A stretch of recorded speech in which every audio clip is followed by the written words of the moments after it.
All right. Good afternoon, everyone. This is Dr. Patrick Lockwood coming back to you live. It's been a couple of weeks. It's good to be back. I'm glad I could be here with you all.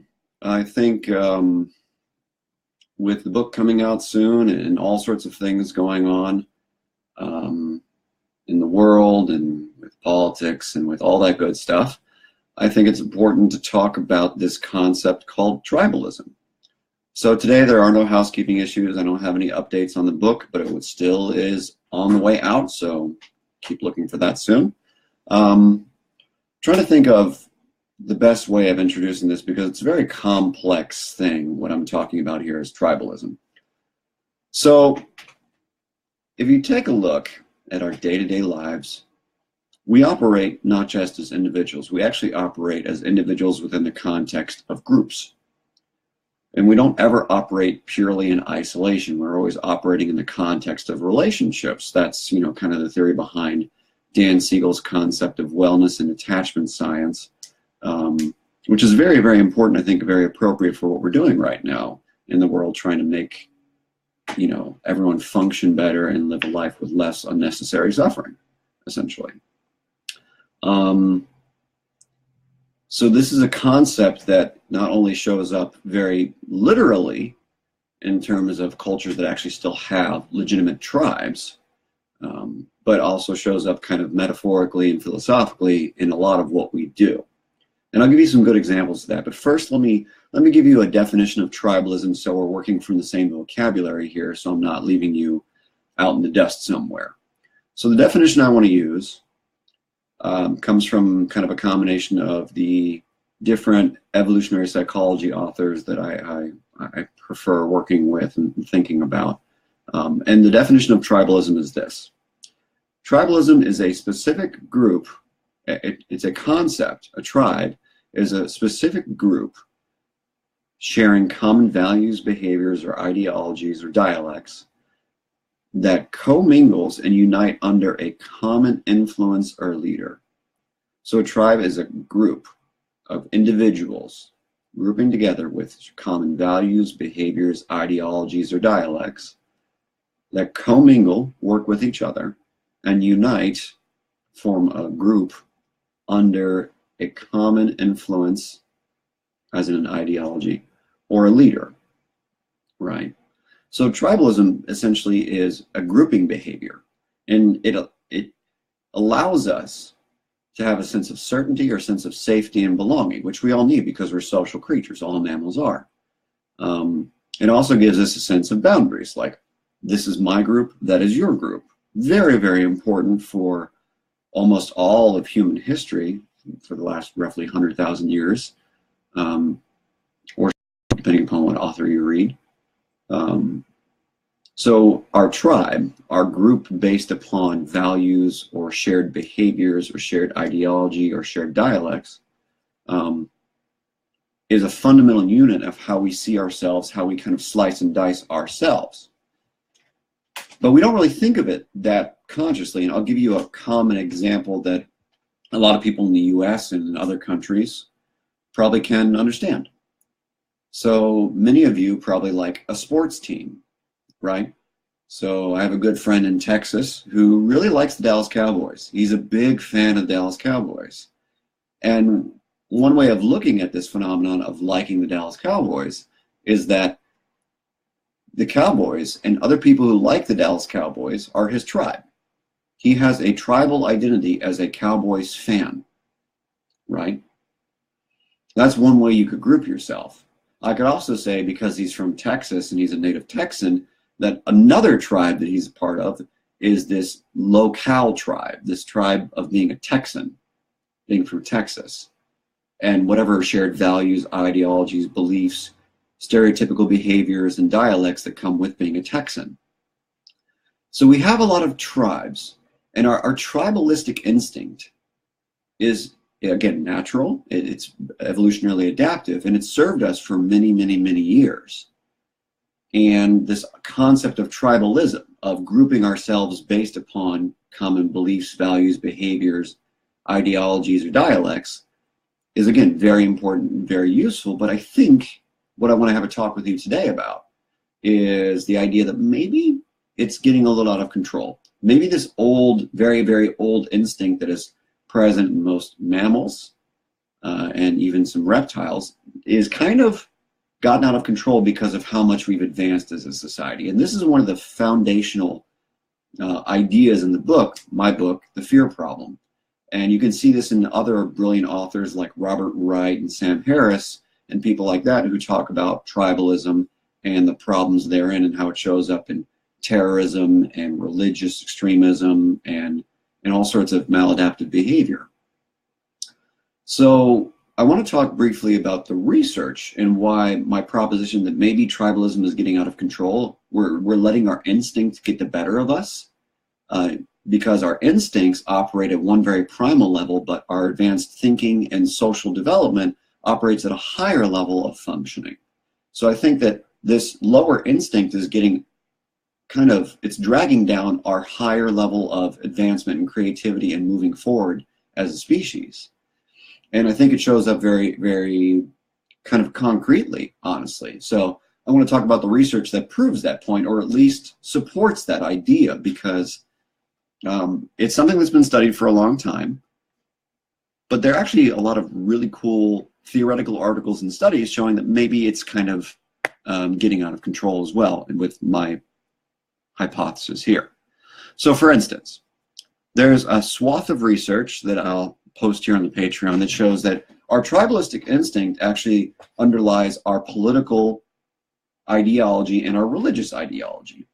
That our desire to have kind of a sectarian way of being, an us versus them, a right versus left, a Republican versus Democrat, a Wahhabi versus Sunni versus Shiite Muslim, our instinct there is kind of a very evolutionarily old instinct, which is if I'm with my group, people who think like me, people who work like me, I'm more likely to be safe and survive adaptively. And this instinct is so strong, it subsumes so many ways of thinking and showing up emotionally that it actually becomes very rigid. We can become very rigid in our tribal identity. So in the US in particular, the research shows that our kind of adherence to rigid political ideals like conservative, liberal, etc., is really a fundamental way of organizing who we think we are, which creates an us versus them problem. Because if you think about it, we do need opposites to survive and play ideas off of each other, but if we're rigid about it, we start to become very afraid of others, and that's my second point that I'll get into. There's also research that shows that our tribalistic instinct underlies kind of our gender norms and our gender separation and differentiation, women versus men, females versus males, because it's important for us to know kind of instinctually who's different and what purpose they serve for us. So a male wants to mate with a female, typically speaking, in evolutionary psychology, because of passing on genes to the next generation. I'm not sitting here saying that homosexuality is wrong. That's not my statement at all. I'm just saying the stereotypical example is we want to know who's different for the sake of its evolutionary advantage, right? So if that gets hijacked, we all of a sudden develop kind of very rigid stereotypes about females and very rigid stereotypes about males, which leads to a lot of fear and a lot of anger at the other, right? I'm tired of being seen this way. This is why we see all this gender fluid conversation, which is crap because it doesn't matter.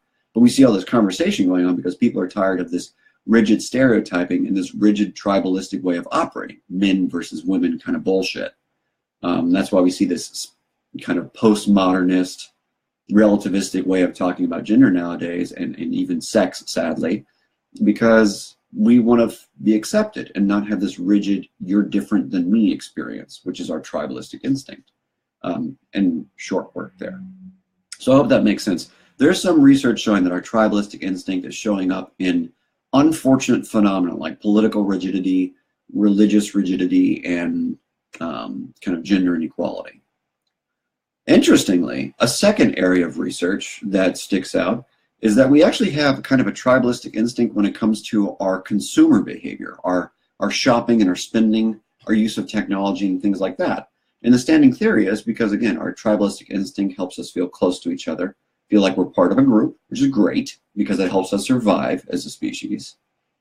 We actually repeat this same behavior in video games, like if you play something like a World of Warcraft or something of that nature, you're part of a certain clan or whatever, and it actually translates into how you spend money, because if everyone else in your clan is buying these new add-ons from the video game company like Blizzard or whatever, then you're more likely to do that too, to be part of your tribe and be just like them.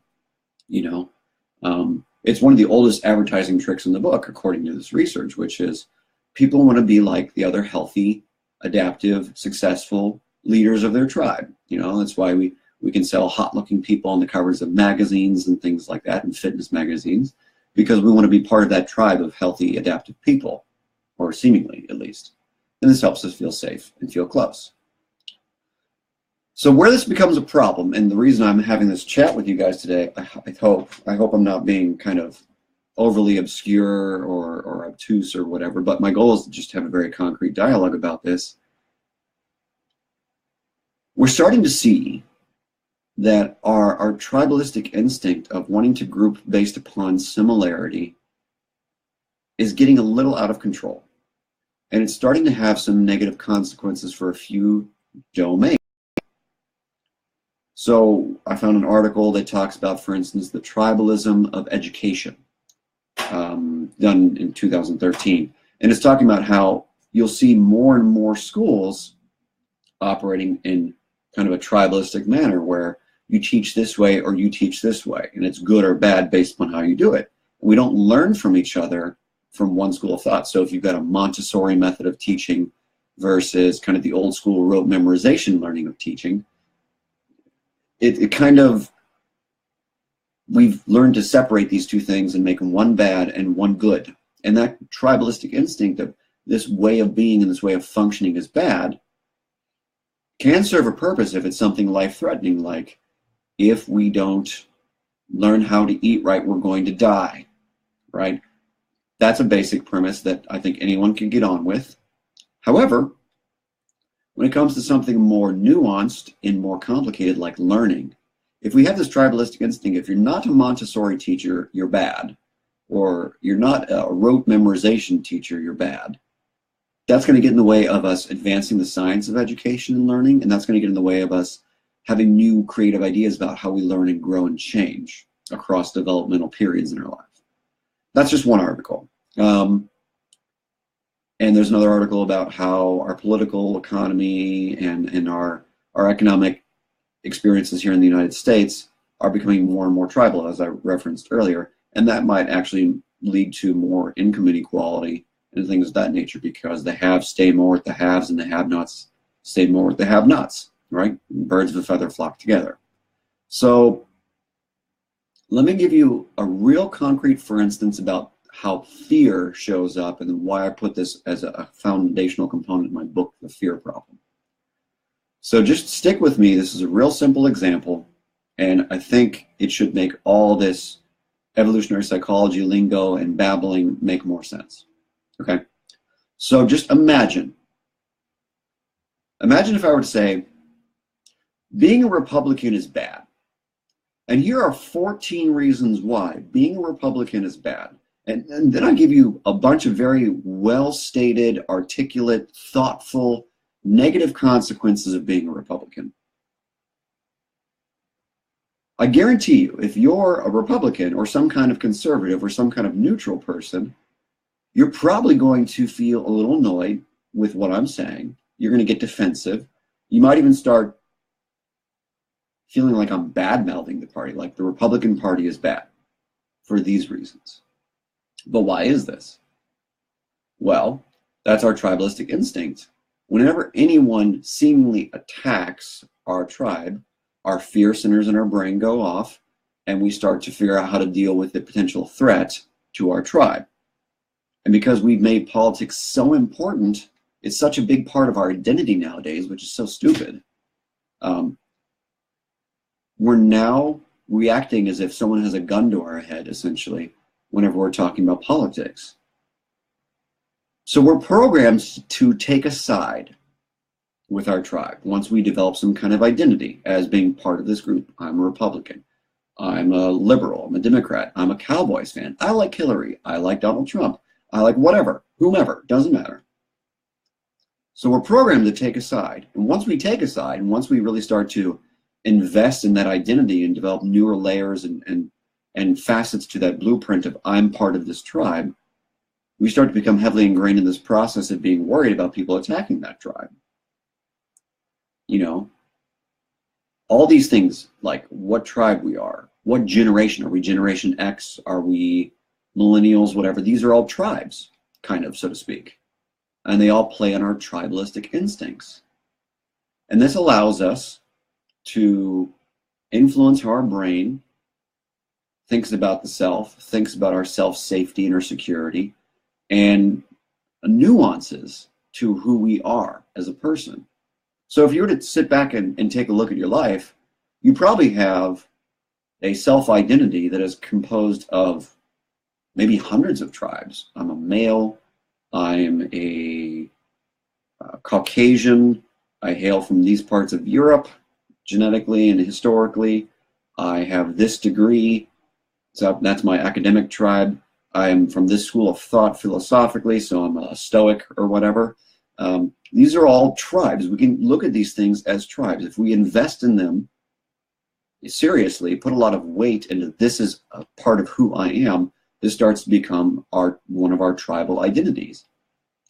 And some are going to be kind of heavier. They're going to be weighted heavier than others. So like, you know, being biologically male, because biology exists, and being a male, biologically speaking, exists. So if it's a fundamental fact of biology that I'm a male, and that's important for my evolutionary success, then I might put more weight on that facet of who I am compared to the fact that I'm a Green Bay Packers fan, right?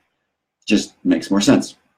However, through conditioning, through fear conditioning, through learning, we can actually put as much weight on some stupid social phenomenon like political ideology or sports fan ideology as being a male, as being able to beat out this other person in competition for this mate's attention and affection, right?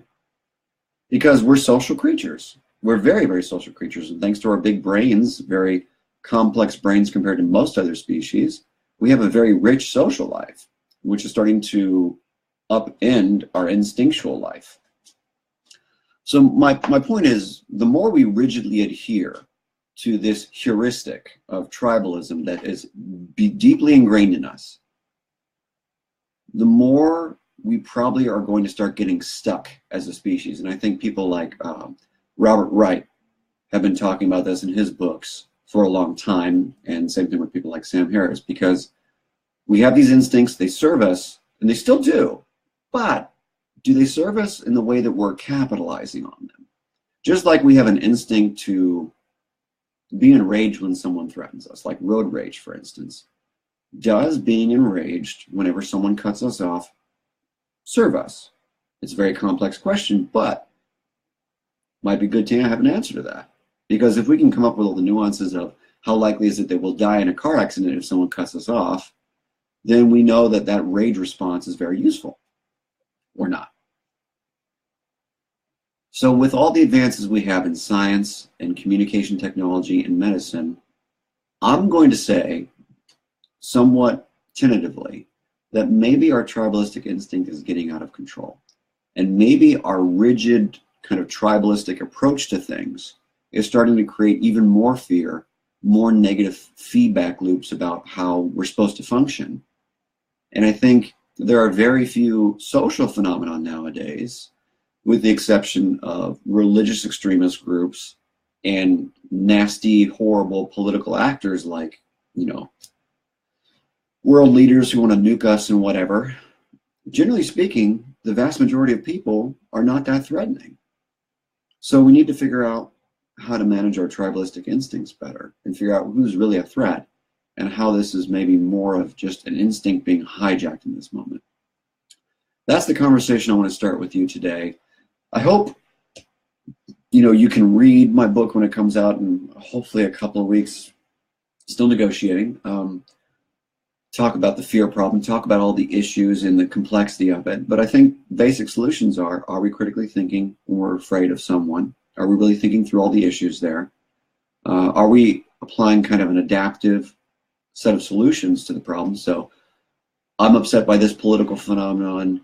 Is the solution just bad-mouthing someone else and whining and complaining about Hillary Clinton or bitching about Donald Trump or whatever? Is that the most adaptive solution? Because I doubt it. I doubt it. I think we've done enough social signaling already in the last year and a half about all this political bullshit. We need to actually come up with more concrete solutions, adaptive solutions for things. And I think we need to rely more on our integrative kind of intellectual, empathic side of things. Not necessarily that empathy is the solution, but the solution is having a grounded, kind of intellectually honest approach to people and the experiences going around us. And I already did this talk on intellectual honesty, but again, we don't have a very thorough, fluid understanding of what's going on with the person, taking in the context and the factors and all that good stuff, when our tribalistic instinct is activated. Because again, it creates a lot of fear, and us versus them don't want to get hurt by these people. So our fear system gets online and it starts to shut off our critical thinking areas more so, especially if it's a stronger fear response, right? So we don't get to think as critically. And if our modern phenomenon are hijacking this to the point where someone being a liberal is just as scary as someone pointing a gun at my head, so to speak, and this is a very flimsy example, but it just kind of serves the purpose of being bombastic enough to get your attention, then we're going to start to react very negatively to people, almost as if they're legitimately threatening to us. So we need to have a better dialogue. We need to be more intellectually honest about what we know versus what we feel, because our feelings, I think, are getting more in the way of having an adaptive relationship with people. And that's the basic science of solutions to that. We need to have a more honest, understanding way of viewing people and not just rely on our instincts, because our instincts don't serve us as much nowadays thanks to how society has changed and how we've advanced. So I hope this makes sense. I hope it's been useful in some way. I look forward to any feedback or comments. I know I haven't been able to respond to anybody yet.